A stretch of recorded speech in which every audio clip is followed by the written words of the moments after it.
미국에선 매장 7,600개가 줄줄이 문을 닫았습니다. 그런데 한국에선 지금도 매년 50개씩 새로 생기고 있습니다. 같은 초록 간판, 같은 샌드위치인데 태평양을 사이에 두고 운명이 정반대로 갈렸습니다. 도대체 미국에선 죽어가는 브랜드가 왜 한국에서만 펄펄 날아다니는 걸까요? 그리고 더 무서운 질문이 있습니다. 한국의 이 줄 서는 풍경은 정말 안전한 걸까요? 화려한 성장의 뒤편, 우리가 미처 몰랐던 두 얼굴의 진짜 정체를 끝까지 함께 파헤쳐 보겠습니다. 여러분, 미국에 가면요, 거리마다 보이던 가게가 하나 있었습니다. 바로 초록색 간판을 단 서브웨이입니다. 한때는 그 매장 수가 맥도날드보다도 많았거든요. 전 세계 100개가 넘는 나라에 매장을 깔았던 샌드위치 제국. 그런데 그 거대한 제국이 지금 본진인 미국에서 10년째 쪼그라들고 있습니다. 숫자로 보면요, 정점을 찍은 게 2015년이었습니다. 그때 미국 안에만 매장이 약 2만 7천 개였어요. 그런데 지금은 약 1만 9천 개로 줄었습니다. 무려 8천 개에 가까운 매장이 사라진 겁니다. 이게 얼마나 큰 규모일까요? 웬만한 광역시 하나의 모든 가게를 통째로 드러낸 것과 맞먹습니다. 한 도시에서 문 연 가게가 전부 사라졌다고 상상해보세요. 그만큼의 서브웨이가 미국 지도에서 지워진 거예요. 그런데 이게 옛날 이야기가 아닙니다. 작년 한 해, 그러니까 2025년만 따져봐도 매장이 729개나 순감했거든요. 물론 새로 문을 연 곳도 있긴 했습니다. 499개가 새로 생겼어요. 하지만 그보다 훨씬 많은 매장이 간판을 내렸습니다. 열린 문보다 닫힌 문이 더 많았던 거죠. 최근 몇 년 사이 가장 가파른 감소였습니다. 어쩌다 한 해 휘청한 게 아니라 10년 연속 줄어드는 중이라는 게 진짜 문제입니다. 조금만 더 길게 보면 규모는 더 아찔합니다. 2021년 이후로만 따져도 미국에서 약 3,000개가 사라졌거든요. 매년 수백 개씩 멈추지 않고 문이 닫히고 있는 겁니다. 그리고 이건 미국 안의 이야기만도 아닙니다. 작년 한 해 미국 바깥의 해외 매장도 새로 연 것보다 닫은 게 145개나 더 많았습니다. 본진도 해외도 동시에 빠지고 있다는 뜻이죠. 미국 동네 골목에 가보면요, 한때 손님이 줄 서던 자리에 판자로 막힌 매장이 보입니다. 떼지 못한 초록 간판 아래로 먼지만 쌓여 있어요. 불 꺼진 가게 유리창에 폐업 안내문 한 장이 붙어있는 풍경. 이제 미국에선 그리 낯선 장면이 아닙니다. 여기서 더 놀라운 건 본사의 태도입니다. 보통 이쯤 되면 다시 매장을 들려 반등을 노리잖아요. 그런데 서브웨이는 정반대로 움직였습니다. 2026년 미국에서 새로 열 매장 계획이 고작 100개 수준이거든요. 본사 스스로 단기간에 살아날 거라고 기대하지 않는다는 신호인 셈이죠. 자, 여기서 진짜 역설이 나옵니다. 이렇게 무너지는데도 서브웨이는 여전히 미국에서 매장 수 1위입니다. 스타벅스보다도 맥도날드보다도 많아요. 가장 많이 깔려 있는데 가장 빠르게 사라지는 브랜드. 상식적으로 잘 이해가 안 되는 풍경이죠. 도대체 이 거대한 제국에서 무슨 일이 벌어지고 있는 걸까요? 그런데 같은 시간 한국에선 정반대 일이 벌어지고 있었습니다. 자, 이제 이 거대한 제국이 도대체 어디서 시작됐는지부터 따라가 보겠습니다. 무대는 2265년 미국 코네티컷의 한 동네였습니다. 주인공인 코네티컷주는 티컷의 한 동네였습니다. 주인공은 프레드 두루카라는 17살 고등학생이었어요. 대학에 가고 싶었지만 등록금이 없었습니다. 여러분이 그 나이에 학비 걱정으로 잠 못 이뤘던 기억 한 번쯤 있으시죠? 이 소년이 바로 그런 처지였습니다. 그때 가족과 가까웠던 한 어른이 손을 내밀었습니다. 피터 벅이라는 사람인데 직업이 좀 특이했어요. 핵 물리학자였거든요. 그가 두루카에게 1,000달러를 빌려줍니다. 지금 가치로 따져도 작은 돈이고 가게 하나 차리기엔 턱없이 부족한 액수였습니다. 우리식으로 치면 청년 창업자가 돈으로 가게 차가던 수였습니다. 우리식으로 치면 청년 창업자가 친척 어른에게 빌린 몇백만 원 종잣돈인 셈이죠. 그 돈으로 두 사람은 작은 샌드위치 가게를 엽니다. 첫 간판은 서브웨이가 아니었습니다. 이름이 피트의 슈퍼 서브마린스였어요. 길쭉한 샌드위치 모양이 잠수함을 닮았다고 해서 붙은 이름입니다.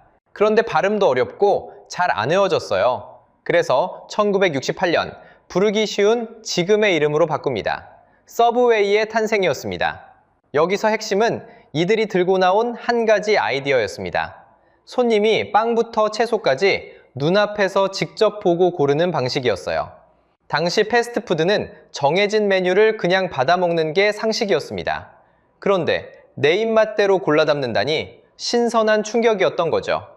이 작은 차이가 사람들을 끌어모았습니다. 기록상 첫날에만 샌드위치 312개가 팔렸습니다. 동네의 작은 가게치고는 꽤 들뜬 출발이었던 셈이죠. 손님이 몰리자 두 사람은 큰 결심을 합니다. 1974년 가게를 남에게 빌려주기 시작한 거예요. 이게 바로 프랜차이즈입니다. 쉽게 말하면요, 본사는 요리를 파는 게 아니라 서브웨이라는 이름을 빌려주고 사용료를 받는 장사를 하는 겁니다.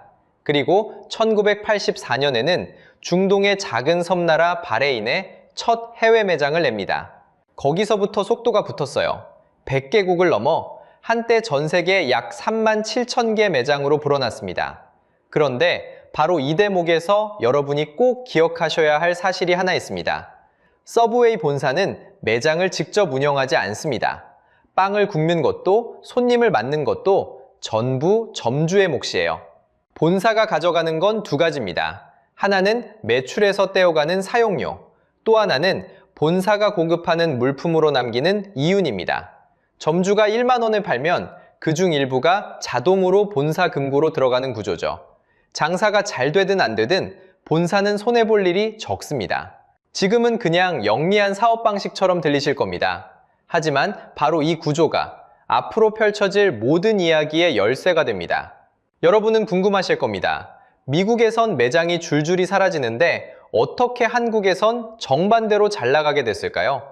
처음부터 잘 나갔던 건 아닙니다. 한국 서브웨이의 시작은 사실 초라했습니다.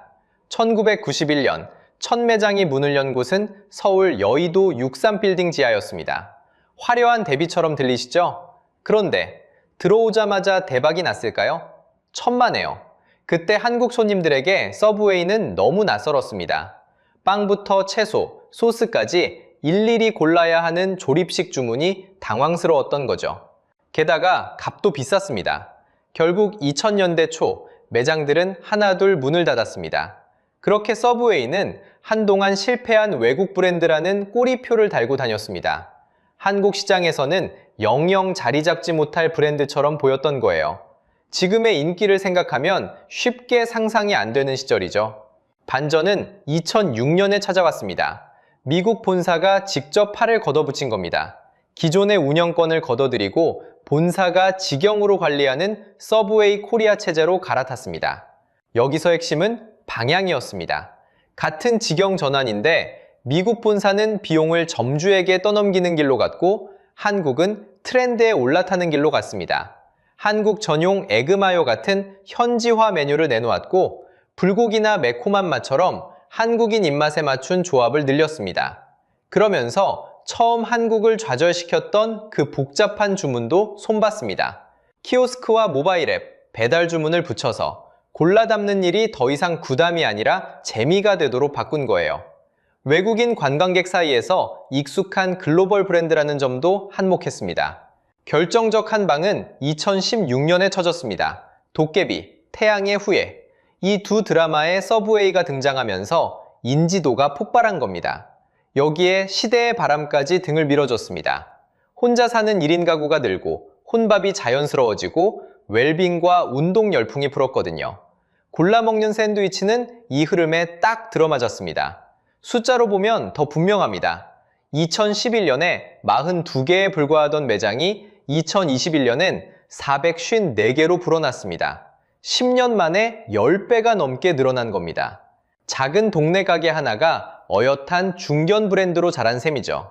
가맹점만 따로 떼어봐도 흐름은 또렷합니다. 2019년 387개에서 2023년엔 582개로 해마다 10%가 넘게 늘었습니다. 그리고 2024년엔 600호점을 돌파했고 2026년 현재는 약 683개에 이릅니다. 매년 50개꼴로 새 매장이 문을 여는 속도입니다. 미국에선 무너진 브랜드가 태평양 건너 이 땅에선 보란듯이 부활한 겁니다. 같은 간판을 단 두 나라의 풍경이 이렇게까지 다를 수가 있나 싶을 정도죠. 자, 여기까지 들으면 한국 서브웨이는 완벽한 성공 신화 같습니다. 하지만 여러분, 빛이 강하면 그림자도 짙은 법입니다. 자, 여기서 여러분이 평소에 느꼈을 법한 질문 하나를 꺼내보겠습니다. 그 잘나가는 한국 서브웨이, 그런데 왜 갈 때마다 값은 오르고 양은 줄어드는 것 같을까요? 기분 탓이 아닙니다. 숫자로 보면요. 2024년 6월에 15센티 샌드위치 단품이 평균 약 193원 올랐습니다. 그리고 채 1년도 안 된 2025년 4월 평균 약 250원이 또 올랐어요. 약 3.7% 인상입니다. 한 끼 값이 동전 몇 개씩 야금야금 무거워진 셈이죠. 그런데 인상은 가격표에만 있는 게 아닙니다. 같은 샌드위치를 배달앱으로 시키면 매장에서 사는 것보다 약 900원이 비쌉니다. 이걸 이중가격제라고 부르는데요. 쉽게 말하면요. 똑같은 물건을 채널만 바꿨다고 더 받는 구조예요. 미국에서는 한술 더 떴습니다. 길이를 줄일 수 없으니까 빵을 더 얇게 만들었다는 소비자 불만이 터져나왔거든요. 가격은 그대로인데 속이 비는 겁니다. 자, 여기서 핵심입니다. 그럼 여러분이 더 낸 그 돈은 도대체 어디로 가는 걸까요? 5,900원짜리 에그마요 한 끼를 같이 따라가 보겠습니다. 먼저 본사로 빠지는 돈부터 떼어봅니다. 상표 사용료 8%에 광고 분담금 4.5%, 합쳐서 매출의 12.5%가 매달 본사로 갑니다. 5,900원에 대입하면요, 약 740원입니다. 샌드위치 하나 팔 때마다 동전 한 줌이 점주 손을 거쳐 본사 금고로 직행하는 거예요. 여기서 끝이 아닙니다. 점주가 빵이며 재료며 본사가 지정한 물품을 받아야 하는데 그걸 시중보다 비싸게 공급받습니다. 이렇게 물건값에 숨겨 회수하는 마진을 차액 감행금이라고 부릅니다. 쉽게 말하면요, 표면 수수료는 낮아 보여도 물품 단가 속에 마진이 숨어 있는 겁니다. 그러니 본사로 흘러가는 몫은 저 740원보다 더 큽니다. 이제 나머지를 따져볼까요? 단, 여기부터는 추정입니다. 일반적인 프랜차이즈 원가 구조로 보면요. 한 끼 매출에서 재료비가 가장 큰 덩어리고 그 다음이 사람 쓰는 인건비, 그리고 가게 임대료가 뒤를 잇습니다. 업계 평균을 대입하면 이 세 가지만으로도 매출의 상당 부분이 사라집니다. 여기에 카드 수수료, 전기와 가스 같은 공과금, 세금까지 차례로 빠져나가죠. 직접 한번 암산해 보세요. 5,200원에서 본사목 빼고, 재료 빼고, 사람값 빼고, 가게값 빼고, 세금까지 빼고 나면 점주 손에 무엇이 남을까요? 결국 5,900원짜리 한 끼를 팔아서 점주가 진짜로 쥐는 건 고작 동전 몇 개 수준으로 쪼그라듭니다. 그러니 값을 올려도 양을 줄여도 점주의 통장은 좀처럼 두툼해지지 않는 거예요. 그럼 이게 그냥 한 가게만의 사정일까요? 상식적으로 생각하면 본사가 멀쩡하면 점주도 버틸만 해야 정상입니다. 그런데 숫자가 거꾸로 갑니다. 다트 공시 기준 2023년 한국 서브웨이 매출은 약 3,383억 원으로 역대 최고를 찍었습니다. 장사가 이렇게 잘 됐으면 이익도 사상 최대여야겠죠? 그런데 같은 해 순이익은 오히려 약 93억 원 적자였습니다. 역대 최고로 팔고도 적자라니 번 돈은 다 어디로 샌 걸까요? 그런데 점주가 적자를 보는 바로 그 시간에 누군가의 금고는 사상 최대로 부풀고 있었습니다. 누구일까요? 여기서 한 가지 질문이 생깁니다. 점주는 적자에 허덕인다는데 그 돈은 대체 누가 가져가는 걸까요? 답을 찾으려면 2024년 봄으로 가야 합니다. 그해 60년을 이어온 창업 가문의 경영이 끝납니다. 서브웨이가 통째로 팔린 겁니다. 새 주인은 로어크 캐피탈이라는 미국 사모펀드였습니다. 사모펀드라는 말이 어렵게 들리시죠? 쉽게 말하면 큰 회사를 사고 팔아 돈을 버는 큰손 투자자입니다. 인수금액은 약 13조 원, 웬만한 대기업 하나를 통째로 삼킨 셈입니다. 그런데 문제는 인수 방식이었습니다. 로어크는 이 회사를 사들이는 과정에서 무려 57억 달러에 달하는 빚을 서브웨이 회사 장부에 그대로 얹어버립니다. 자기 돈이 아니라 회사가 갚아야 할 빚으로요. 이걸 차입 매수, 영어로 LBO라고 부릅니다. 쉽게 말해 돈을 빌려 회사를 사고 그 빚을 회사가 갚게 만든 뒤 최대한 현금을 짜내 되파는 방식입니다. 자, 여기서 핵심입니다. 빚을 짊어진 회사는 어디선가 현금을 뽑아내야 합니다. 그렇다면 그 현금은 어디서 나왔을까요?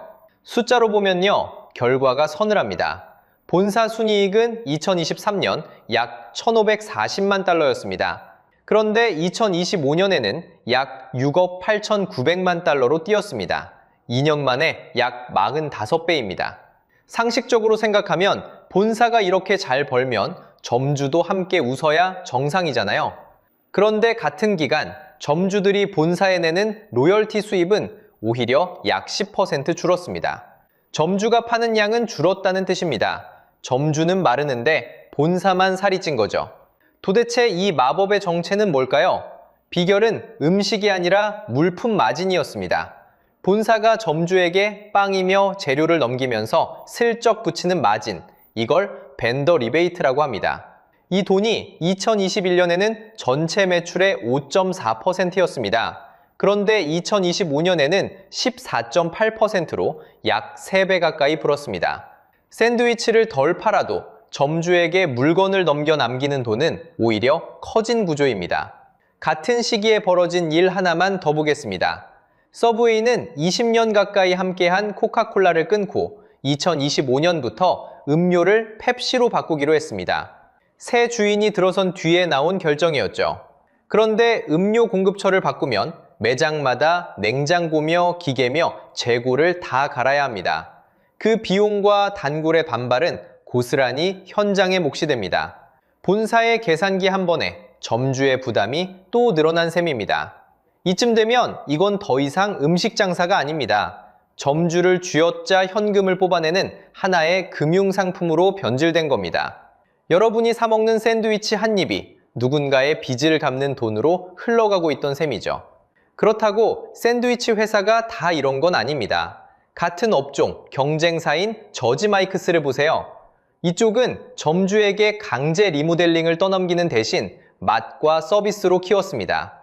그 결과 2024년 블랙스톤이라는 또 다른 큰 손이 약 11조 원에 사들였습니다. 같은 샌드위치라도 점주를 쥐어짜느냐 함께 크느냐로 운명이 갈립니다. 문제는 이 쥐어짜기의 그림자가 이미 한국에도 드리워져 있다는 겁니다. 자, 여기까지 보신 여러분은 이런 생각이 드실 겁니다. 그건 미국 얘기 아니냐고요? 한국 서브웨이는 매장이 매년 늘고 있으니 안전한 것 아니냐고요? 그런데 한국 본사 역시 이미 같은 길의 징후를 보이고 있습니다. 화려한 성장 뒤에서 점주들이 무엇을 견디고 있는지 지금부터 차분히 들여다보겠습니다. 가장 먼저 드러난 건 세제 강매 문제였습니다. 본사는 지정한 세척제 13가지를 점주들에게 사도록 했는데요. 그 값이 시중 가격의 약 3배가 넘었습니다. 여러분, 마트에서 1,000원이면 살 수 있는 세제를 본사 로고가 찍혀 있다는 이유로 3,000원 넘게 사야 한다면 어떠시겠어요? 가게 하나가 한 달에 쓰는 소모품이 한두 가지가 아닙니다. 그 작은 차액이 쌓이고 쌓이면 가뜩이나 빠듯한 점주의 한 달 살림에서 적지 않은 돈이 그냥 새어나가는 거예요. 게다가 이걸 쓰지 않으면 벌점이 쌓였습니다. 벌점이 쌓이면 가게 문을 닫아야 할 수도 있었거든요. 울며 겨자 먹기로 비싼 물건을 받을 수밖에 없었던 셈이죠. 결국 공정거래위원회가 나섰습니다. 2021년 7월 이 행위가 가맹사업법을 어겼다고 보고 시정명령을 내렸습니다. 문제는 세제 하나로 끝나지 않았습니다. 본사가 점주와의 계약을 일방적으로 끊으려 한 일도 있었습니다. 또 멀쩡히 장사하던 가게 근처 걸어서 5분 거리에 새 매장을 내주려 한다는 논란도 불거졌습니다. 같은 간판끼리 손님을 나눠 가지게 되는 셈이죠. 내 가게 단골을 같은 브랜드의 옆 가게에 빼앗기는 겁니다.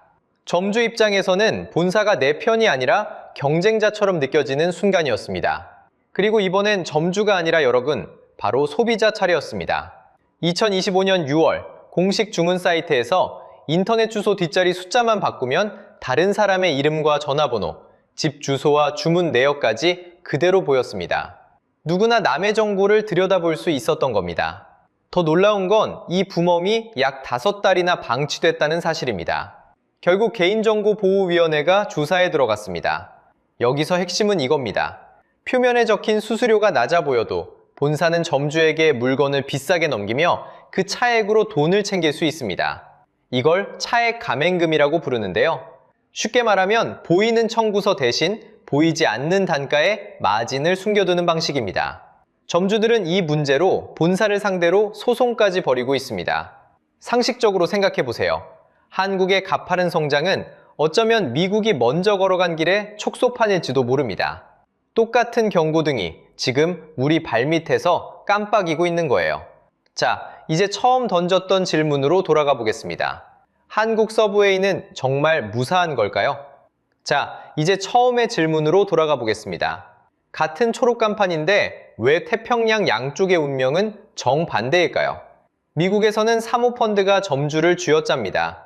매장은 10년 연속 줄어드는데 본사 금고만 살이 찝니다. 반면 한국은 아직 매년 매장이 늘어나는 성장 중입니다. 그런데 여기서 핵심입니다.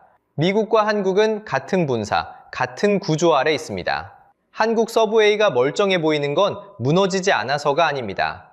점주와 소비자가 그 비용을 묵묵히 떠바치고 있기 때문입니다. 이것이 바로 두 얼굴의 진짜 정체입니다. 한쪽의 화려함은 다른 한쪽의 희생 위에 서 있던 거죠. 생각해보면 우리가 익숙하게 여기던 브랜드가 조용히 성격을 바꾸는 일은 서브웨이만의 이야기가 아닙니다.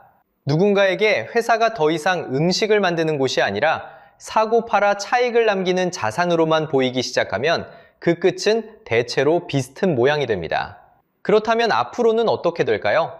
미국 본사가 현금을 뽑아내려는 압박이 강해질수록 그 부담은 결국 한국 점주와 소비자에게로 흘러옵니다. 물품 단가의 숨은 마진, 반복되는 가격 인상, 배달과 매장의 이중 가격. 이미 신호는 하나둘 켜지고 있습니다. 한국도 미국이 걸어온 길을 그대로 밟을 위험이 분명히 있는 거예요. 그럼 우리는 무엇을 봐야 할까요? 첫째, 가맹금과 물품 마진, 이른바 차액 가맹금이 투명하게 공개돼야 합니다. 점주가 무엇에 얼마를 내는지 알아야 따질 수도 있으니까요. 둘째, 공정거래위원회와 제도가 이 구조를 끈질기게 감시해야 합니다. 셋째, 소비자에게는 가성비를 따져 다른 선택지로 옮겨갈 권리가 있습니다. 결국 시장을 바꾸는 건 소비자의 지갑입니다. 우리가 어디에 돈을 쓰는지가 어떤 가게가 살아남는지를 정하는 거죠. 여러분은 요즘도 서브웨이, 가성비 있다고 느끼시나요? 댓글로 여러분 동네 매장 이야기를 들려주세요. 그리고 다음 편에서는 사모펀드가 집어삼킨 또 다른 한국 브랜드의 속살을 파헤쳐 보겠습니다. 오늘 영상이 유익하고 재밌으셨다면 구독과 좋아요 부탁드리겠습니다. 시청해주셔서 감사합니다.